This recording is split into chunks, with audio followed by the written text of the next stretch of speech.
about the fact that for every call that Samaritans gets to answer on the helpline, there are 1 to 2, maybe even more calls that go unanswered. It's devastating to me. The expectation when you see this 800 number or anything is that you're going to call this number and someone's going to be there to answer. All of us feel some sense of real heartache when we think about the calls that go unanswered because we don't have all the resources and people that we need. I was in shock, obviously. It was within, I think, 24, 36 hours of the phone call that I got telling me that my son had taken his life. And I called the Samaritans to get that information I would hope would help us, and unfortunately I got a recording that said to please call back later. I think for people who are calling, that connection, that other human being on the other side of the telephone is grounding. I suddenly, within hours of my son's suicide, I suddenly realized, and I'm told about all this network and all these different mechanisms that are in place to help people. Primarily for people that are feeling hopeless. It's a voice that's hopeful. It's something that realizes you in particular and what you're going through. I wish my son had called somebody, but what if he had and got a recording? I mean, that's just kind of makes you a little ill.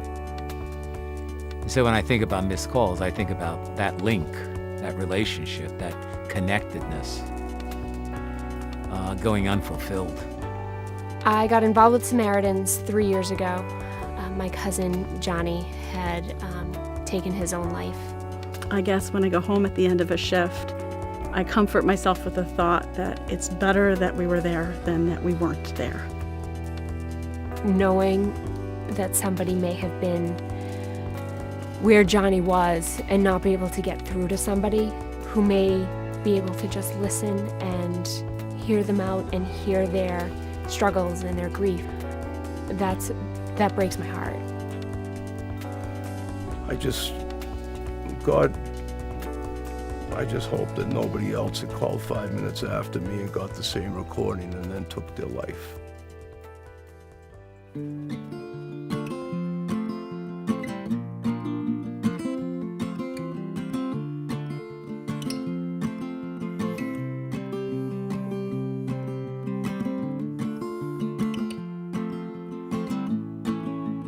I'm surrounded by people who I see every day that are depressed and that are very close to wanting to kill themselves. I don't talk to that many teens on the hotline, and I know that in my life I text an IIM. I feel like Samaritans is one of those first steps to going instead of going to or before going to a parent. It really does kind of help you prepare. It's almost like the computer and the cell phone is a safety net, so you aren't as embarrassed or you aren't as scared. When you say something like on the phone, like when you verbalize it, it kind of makes things more real and more serious. And I think that when you're IMing or texting it, it's easier for you to say it.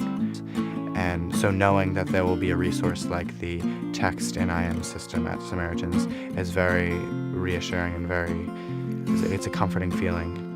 50-year-old woman who's used to talking on the phone and talking in person probably won't be effective for her, but a kid, it's more in their comfort zone, so it actually might be even more effective for them. And I think we'll get a lot more people who need to talk, so different things work for different people.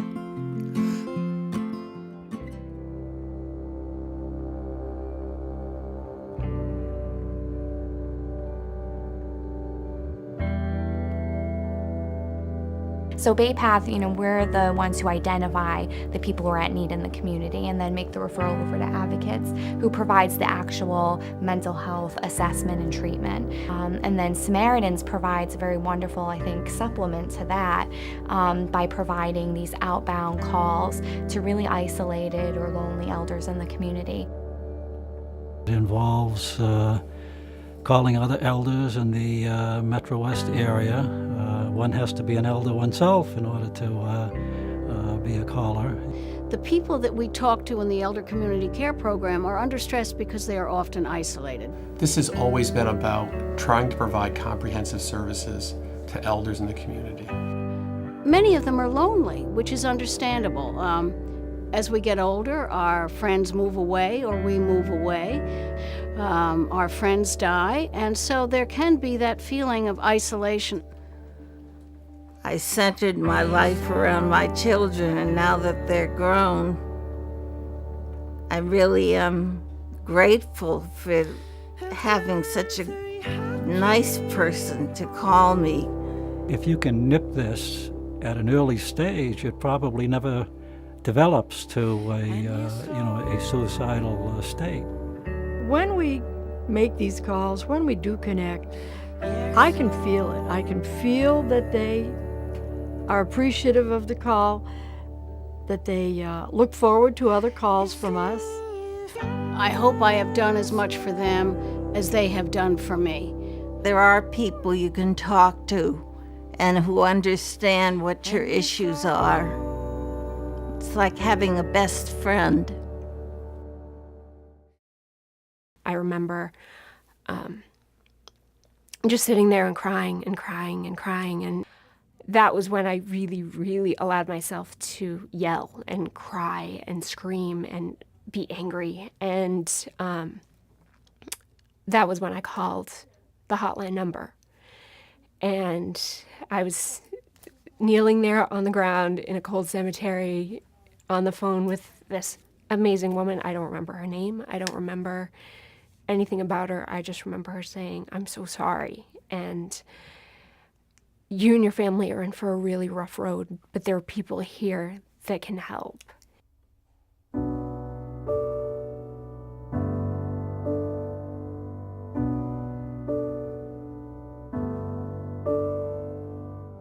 Everybody says love makes the world go round. I hear a bubble, I hear a sound of my heart beating, then I turn around, find you standing at the door. You know me, I like to dream a lot of this and that, and what is not. Finally I figured out what was what.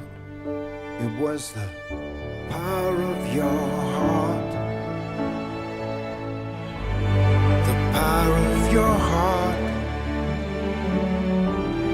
The power of your heart. All around the world just to bring you back. It was the power of your heart. Of your heart.